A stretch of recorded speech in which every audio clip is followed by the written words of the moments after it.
Alright, so let's talk about emotional triggers and emotional distress. In this video, I will first go over the difference between emotional triggers and emotional distress and what that looks like. Then I will talk about healing from trauma and some of the things that we can put in place to begin that process. Then I'll talk about emotional distress in daily life. So this is talking about toxic workplaces, toxic relationships, toxic family members. And then I'll go over a whole bunch of different things that we can all start doing today to improve our emotional health and well-being. At the end, I'm going to go a little bit into sensory profiling and how we can use this for emotional regulation. And this is something that we can all do every day. So let's get started with that first thing, distinguishing the difference between emotional triggers and emotional distress. Emotional triggers are specifically related to mental ill health. So mental health conditions such as PTSD, such as addiction, and other mental health diagnoses. A trigger is an extreme and severe reaction, and it can involve the whole nervous system taking over our mental state, and it can look like severe anxiety that's really debilitating, panic attacks. It can look like cold sweats. It basically sends the nervous system into a panic, and if it's PTSD related, then potentially it's putting the nervous system in the state that it was in during that trauma. Emotional distress is more common, and it's what most of us are experiencing. So I see a lot of people on social media saying, oh, I'm so triggered by this, I'm so triggered right now. We don't all have PTSD or a mental ill health condition that is severe enough to warrant saying that we are emotionally triggered all the time. What we are experiencing is emotional distress. So I don't want to minimize emotional distress. It can actually be extremely difficult and extremely challenging in our lives.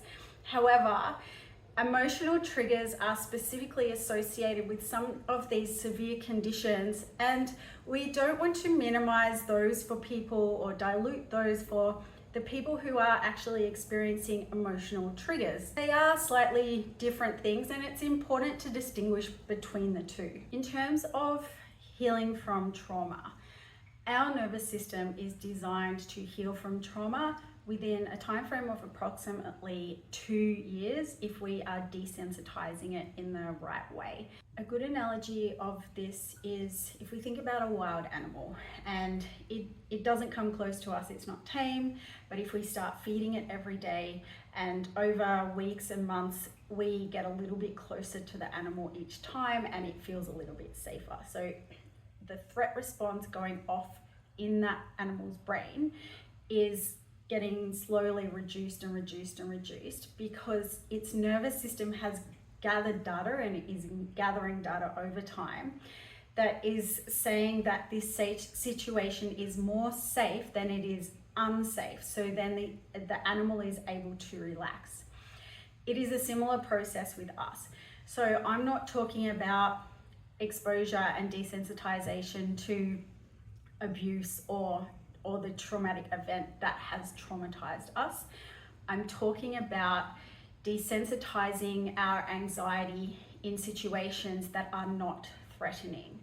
And that involves a process of exposure. You may have heard of exposure therapy. So it's a similar thing, but we chunk it down into very bite-sized steps so that we are gradually over time exposing our nervous system to daily life, so activities of daily living, and telling our nervous system this is safe. And we would go through that process as a trial and error. So we would try, for example, 5 minutes of exposure to a situation that makes you anxious that's not actually an unsafe situation, and if we can handle more, we handle more. If we can't handle it, we retract and we back off, but we try again. So it isn't a linear process, and we have to have a little bit of dedication and devotion and make a little bit of an effort to go through this process to help desensitize our nervous system.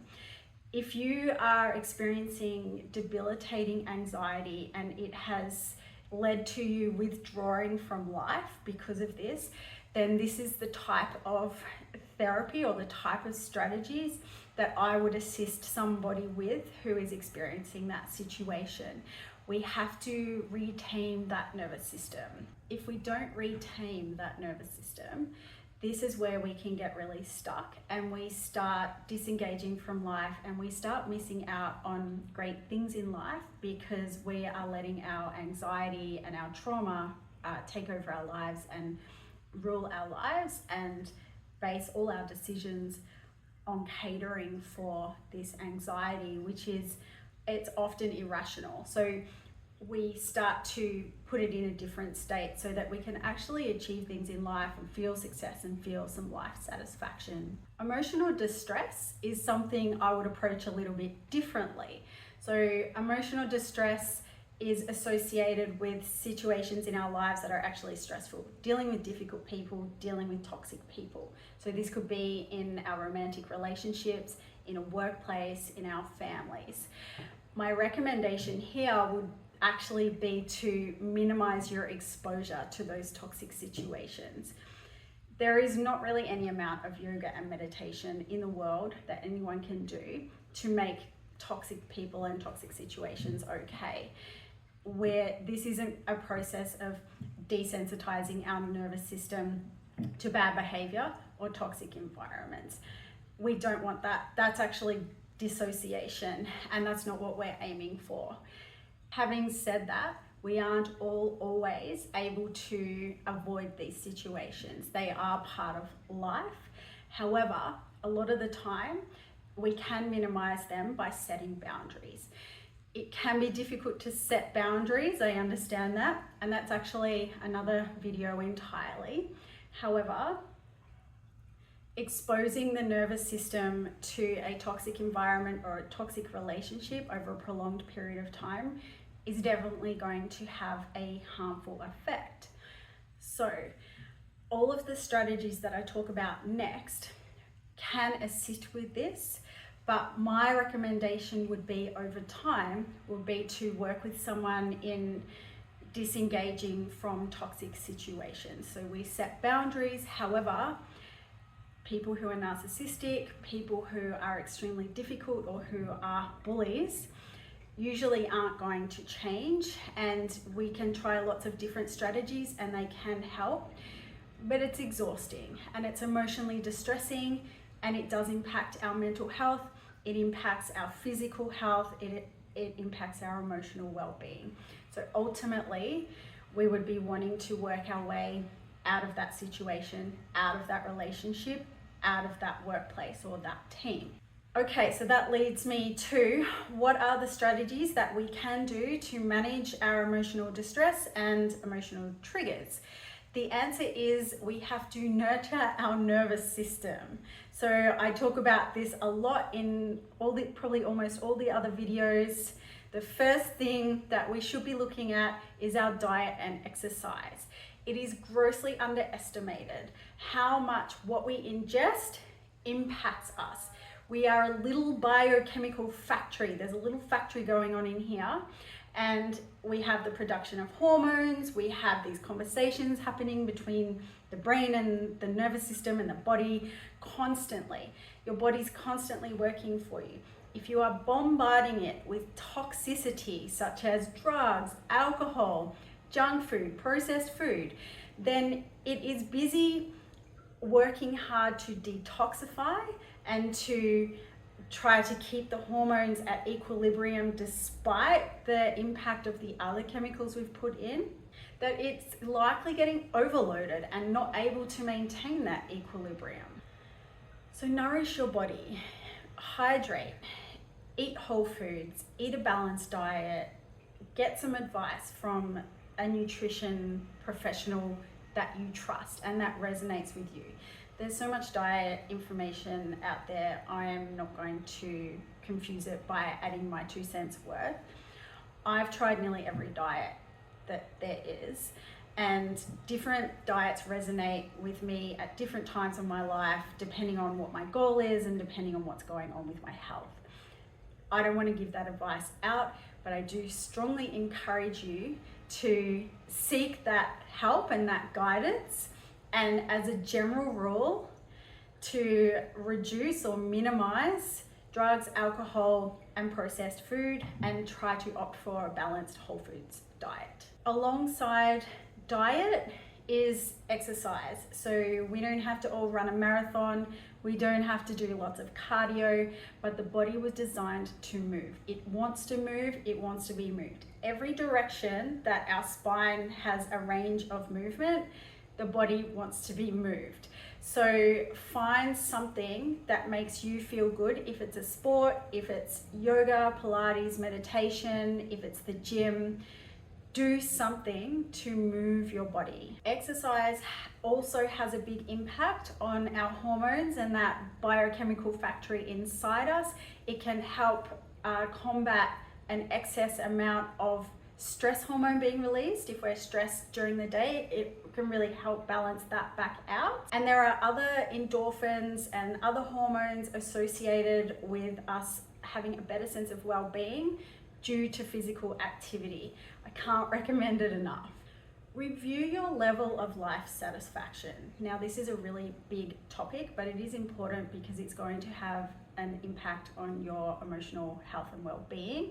And this is your workplace, your career, your sense of purpose. Is your job just a paycheck job, or is it actually a vocation that you're passionate about? If it's not, what are the options for you to change that and engage in something that is meaningful to you in your daily life? We spend so much of a proportion of our day and our lives working. If we are dissatisfied with it, then that's going to have a big impact on our emotional well-being. Our relationships.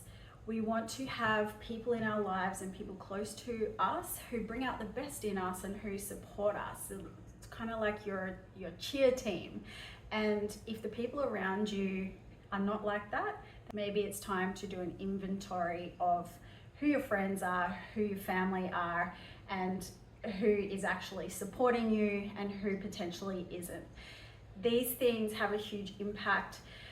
Family can be very difficult sometimes, but being a family member does not give anybody a free pass to treat us poorly or to overstep our boundaries even when we've asked them not to. So it's really important that we manage our relationships, have healthy boundaries, engage in relationships that are lifting us up and not dragging us down. Having side projects or hobbies is another really good way to increase our life satisfaction. Again, this comes from talking about our purpose and our life purpose. Having something on the side, even if we have a job that is just paying the bills and is not that exciting, if we have something else on the side that does lift us up and does give us satisfaction, and something that, what do you get lost in? What can you do that when you do it, time just disappears and you didn't even notice? That is the type of thing I'm talking about. What can you do as a leisure activity or hobby that enables you to just get lost and forget yourself and forget everything? This is a really nice psychological break from life, and I encourage you to explore that if you don't have anything you can think of where it feels like that. The other thing we have to all do is carve out some time in your daily life for relaxation. We have to nurture the nervous system to be able to relax. So for me, it's yoga and meditation. If that's not your thing, there's lots of things we can do. We can do things like have a bath, or even just pamper ourselves in some way. If it's going to the beauty therapist, if it's getting a massage, if it's going to the spa to have a spa and a sauna, so that type of thing. The other thing we can do is journaling. So take the power out from within you and put it on paper. This is highly effective for some people. It's just all the racing thoughts, to just get them out and put them on a piece of paper. Now it's less in you, and now it's something that's over there. So you can always go back to it, but it's not as overwhelming. Engage in therapy. Therapy is fantastic. It's great to have somebody who's on your side and you can be candid with and just tell someone what you really think and get it out of your system. There's some amazing therapeutic techniques that are used. Cognitive behavioral therapy, known as CBT, is a great technique. Lots of evidence to support that. Other therapies such as ACT, so that's acceptance commitment therapy, and lots more. There's lots of reasons to engage in therapy or psychological counseling throughout all different stages of your life. And any of these strategies that I've just talked about, they're things to do as a maintenance. They're not things to do when we're in crisis mode. This is when we're well, or when we're kind of baseline or average. If we incorporate all of these things into our lives, when things do get really tough and really challenging, we are much better equipped to cope with them because we've got all these supports in place and we've got all these other things in our lives to turn to and to draw on, and then we don't just crumble under the pressure. So the final thing, this is sensory profiling. So as an occupational therapist, we look at people's sensory profiles and we look at how this can assist people with emotional regulation. So this is looking at all the 5 senses, so tactile, sight, sound, taste, smell, and we see where people are seeking sensory input and where people are avoiding it. So some people might be real sensory seekers. So they like to have tactile input. They like strong smells and strong flavors. Things like, when it comes to tactile, weight. So people have weighted blankets. You might have heard of that before. On the flip side, there are people who are sensory avoidant. So the noise might scare you, the busyness might scare you, you might hate crowds. So that probably means you're a little bit of a sensory avoider. You like to stay home and you like to be in a dimly lit room. So things like that, we can use that information to determine your sensory profile and then identify some strategies that will help emotionally ground you and emotionally soothe you. So for some people, it will be sensory input, and for other people it will be some sort of sensory deprivation. And engaging in these activities enables us to better cope with situations where our senses are challenged more. So if we are a sensory avoider, but we have to go into this crowded situation because it's part of work or it's part of some sort of commitment that we care about, then having those strategies in place to soothe ourselves with sensory input based on our own sensory profile, then this is going to overall improve our emotional regulation and our emotional health and well-being. So that's the wrap on my video on emotional triggers and emotional distress. I invite you to try some of these things. Comment below, let me know if it works or if it doesn't work. If you like the video, like, subscribe if you haven't already, and I'll see you next time.